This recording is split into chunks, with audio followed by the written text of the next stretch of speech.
back to the Abide Project. My name is Pastor Lloyd Hempstreet. And I am Reverend Tyler Wagonmaker. We are coming to you from Grand Rapids. It is January 19th, 2023. One could say we're in the bleak midwinter. Classis of our denomination meet. You know what? Speaking about singing, Lloyd, because I felt so good about singing, I think that we should, maybe I should sing another song, because as I think about songs to be sung, I think about one of my favorite songs is a birthday song, which gets me thinking about what is the best way to spend a birthday, Lloyd? Probably sitting next to you for 3, 4, 5 hours at a Classis meeting that we're not even delegated to. Isn't that an amazing way to spend a birthday? And in fact, Lloyd, because you weren't home for a birthday cake, I thought I would, maybe give you or not. This is symbolic, Lloyd, I think, of your birthday. Yeah, so you don't even get a. I don't even have to blow. You don't even get a candle that's lit. Thank so you, that's right. Tyler. And happy birthday to you, thank you, Lloyd. Thank you. Yeah. So anyway, classes of our denomination meet. Many of our classes meet in a winter meeting. Important things that are done there is they are going to be electing delegates to Synod. That is what takes place at many of these meetings, something for us always to be paying attention to. Yes. The other thing that is done at these meetings, generally, is sending overtures to Synod 2023 in these winter meetings. And this Classis meeting of Grand Rapids East had a lot of overtures that they had to deal with. That's one of the themes of this Classis meeting is like overtures. I don't know that we would go a lot, but there were several very substantial overtures that were sent. So we were meeting, or we did sit in and witness the Grand Rapids East meeting. The In Loco Committee came and they addressed Grand Rapids East once again. They gave their report to Grand Rapids East. This was not their final report. They said there will be further report to Neyland. The In Loco Committee talked about, Synod gave them the option of calling in 3 other classes to address the situation. They're still unsure if they're going to do that or not. And the report that they draw up is in part going to be based on how Classis Grand Rapids East responded to them today. Right, that's what they said. And Classis Grand Rapids East did respond because they had 4 recommendations, the In Loco Committee did. Yep, they had 4. First, that Classis Grand Rapids East go ahead and acknowledge the admonition of Synod.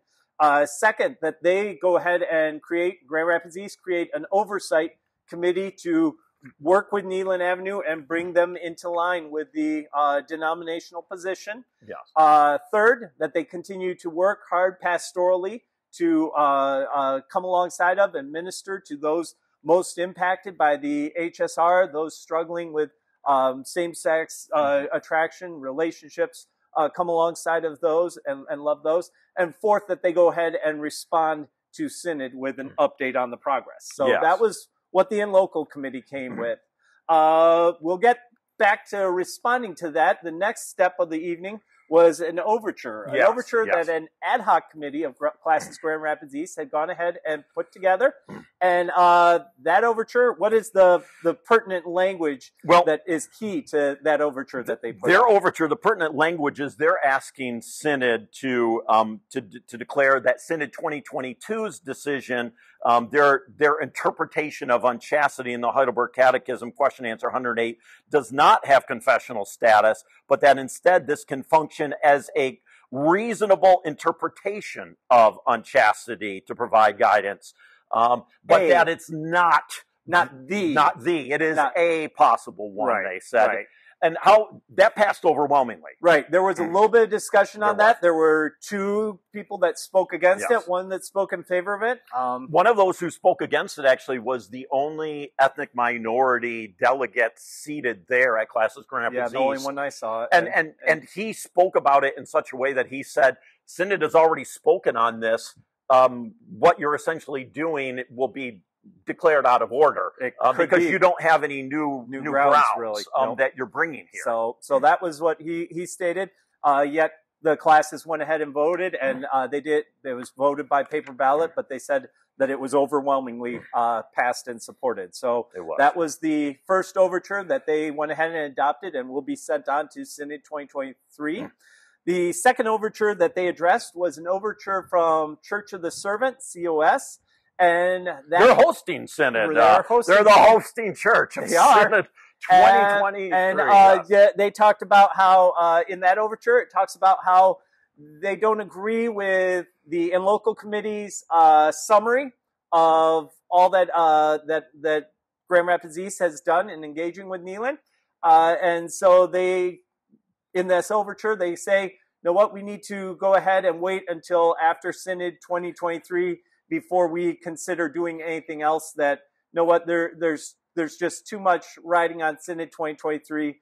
We're not going to address Neyland. Well, they're waiting for Synod to adjudicate Neyland's appeal. Right. My question with this, of course, Lloyd, is how do you appeal the confessions? There is no appealing the confessions. Number one, you can have a gravamen right. to rewrite if the confessions are wrong, but there's no appealing the confessions, and that's really what they're asking Synod to do, without actually filing a gravamen revision, because they didn't pass any overture asking for the confession actually to be revised. No.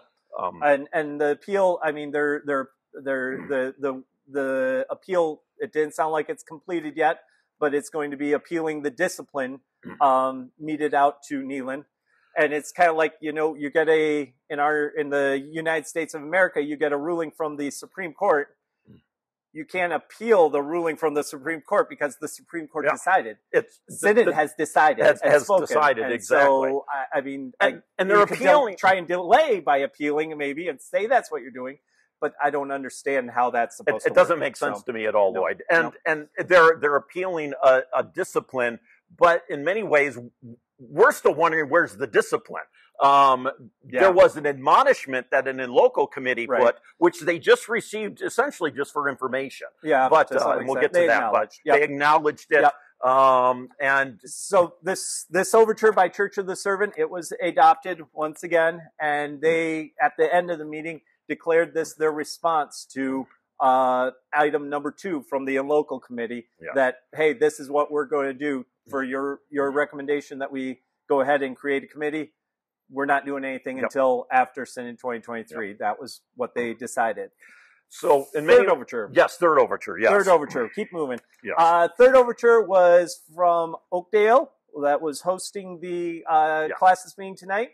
And that overture was on disavowing harm to prevent and reduce harm to LGBTQ plus persons. Yep, and that was what that overture was.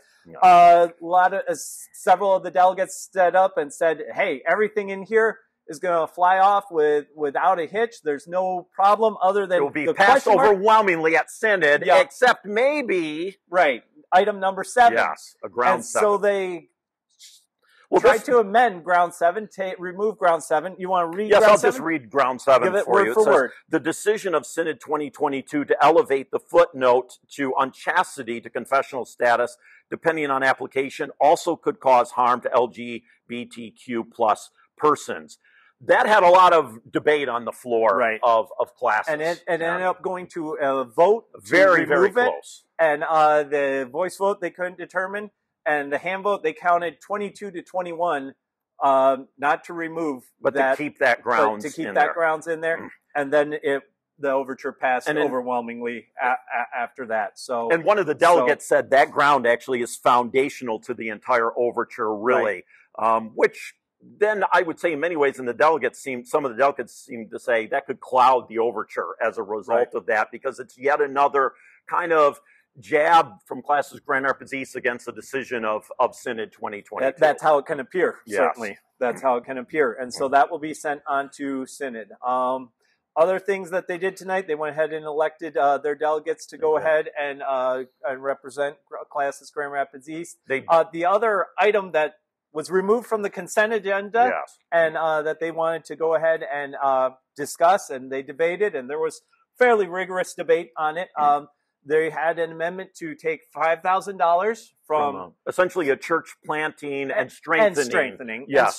So it wasn't just for church planting, for strengthening, but it was $5,000 to support a group an organization. Hey, that shadowy kind of group. That's how I would call it, actually, Lloyd. And some of the other delegates they pointed that out. They questioned that that because they said, we don't know who you're wanting to give the money to. But what we do know is that this group, while it wants to aim for unity, it also wants to repeal the decision of 2022 regarding confessional status of the that is their stated issue. purpose and work, and they didn't say who's involved in this group. The group has met with various leaders in Classis Grand Rapids East for this proposal to be brought forward. What they did was well, let's take $5,000 out of money that you could give to a church plant, and then let's instead give it to a shadowy organization, which are unnamed individuals that maybe a few people know, in order to really actively undermine the decision of Synod 2022. And that passed. And that was the discussion they had. They did put in the qualifier that, hey, they're going to wait for the classical executive team to get more information before they release these funds. This group is going to continue its work with or without these funds, it sounded like anyway. So it's not slowing down the group, but they're going to do their due diligence, at least with the executive team knowing more, even if those on the floor voting on it couldn't know more tonight. So anyway, I think, Tyler, that was what took place at Classis Grand Rapids East. I would say in many ways, Lloyd, that if I would classify it, I would say the meeting of Classis Grand Rapids East, every opportunity they had to double down on their position and push back against Synod 2022, they did. Given every opportunity to push back. And people were saying, hey, is this a good idea? Is this the optics we want? There were voices that stood up and said, boy, I don't know if we need to go this way too. So it wasn't uniform. It wasn't always uniform. No, there were voices that did speak against it, urged caution or urged warning, actually, to say this is not wise direction. And yet, consistently, the majority, sometimes a large majority, kept going in one direction. And I was disappointed by that. We'll see how Synod responds to that. We'll see how other classes respond to that too, as they formulate overtures and as they interact.